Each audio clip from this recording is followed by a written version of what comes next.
그동안 다들 안녕하셨나요? 오랜만에 인사드리네요.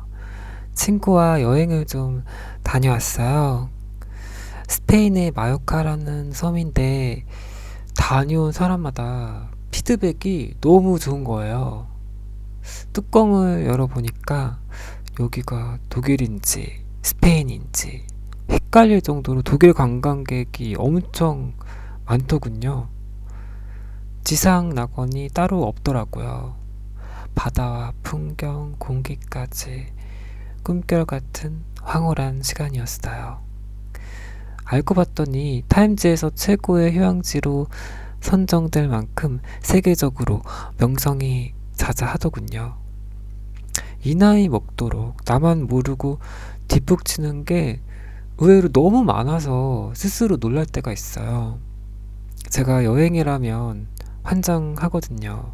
은근 모험가 스타일이에요. 새로운 것에 늘 목말라 있죠. 일단 여행을 갈 형편이 쭉 안 됐었고 경황은 또 있었게요. 저에게는 모든 게 다 사치였어요.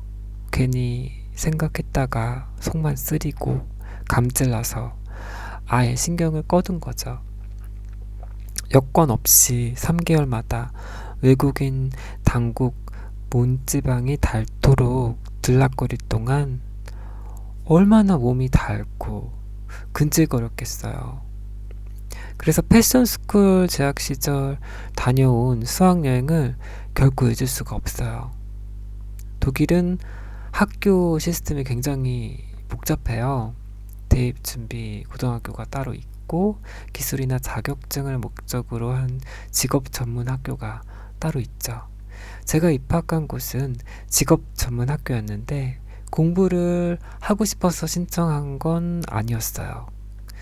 전 남편의 그늘로부터 조금이나마 벗어나고 싶었거든요. 혼자 있는 편이 차라리 더 낫겠더라고요.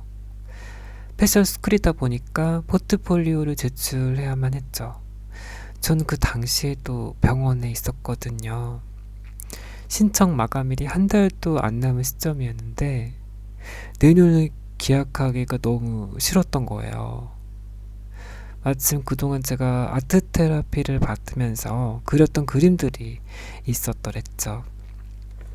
장수는 맞았는데 1시간 동안 급하게 그린 그림이다 보니까 밀도나 완성도가 처참한 수준이었어요. 테라피 수업마다 틈틈이 그림들을 수정해서 부랴부랴 시간에 맞춰 보내긴 했지만 거의 기대를 안 하고 있었죠. 합격 통지서를 막상 받긴 했는데 눈앞이 캄캄했어요. 복지 강국답게 갚지 않아도 되는 학비 지원 제도까지 있더군요. 계좌도 자연스럽게 분리했죠. 그 학비 지원을 신청해서 승인까지 받아놓은 상태였는데 집이 구해지지가 않는 거예요. 전 남편은 통학을 했으면 좋겠다고 했지만 2시간을 기차에서 낭비하기 싫다면서 고집을 부렸죠.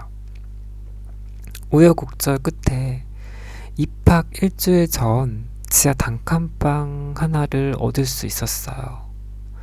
짐이라고는 제일 작은 사이즈 여행 가방 하나뿐이었죠.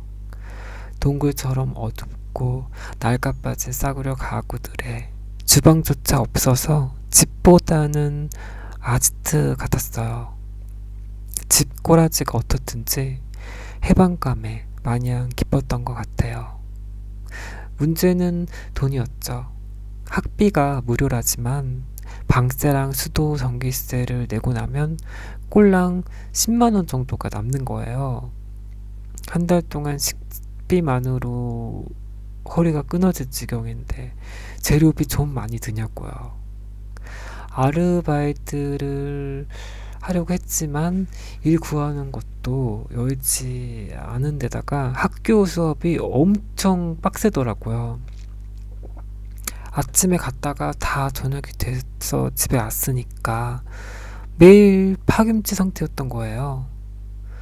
일부러 돈 아끼려고 인터넷도 신청하지 않고 하루에 한 끼만 먹었어요.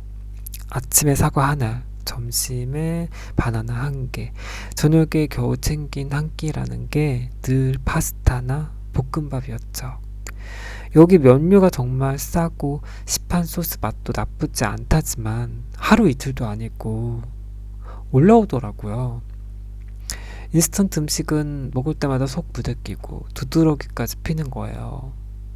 한국 마트에서 사온 라면은 정말 특별한 날에만 먹었어요. 재료비 내고 굶은 적도 많아요. 굶을 지경인데 옷을 어떻게 사겠어요. 단벌 승려였죠. 인터넷은 도서관에 가서 했어요. 아마도 도서관에서 보낸 시간이 제일 많을 거예요. 주말마다 전남편 집에 방문할 때마다 요리를 잔뜩 해서 바리바리 싸들고 왔죠. 냉장고랑 미니 전기 풍로는 있었거든요. 요리 두세 가지를 소분해서 매일 냄비에 데워서 먹었어요. 비록 배가 많이 고프긴 했을지언정 마음은 한결 편안했던 것 같아요. 맛있는 음식은 돈만 있으면 언제든 배불리 먹을 수 있지만 자유는 언제든 누릴 수 있는 게 아니거든요. 그 한 줌도 안 되는 자유만이 제가 누릴 수 있는 최고의 호사였어요. 지금 여러분이 가졌거나 누리고 있는 게 무엇이든 당연한 건 단 하나도 없다는 걸 잊지 마세요.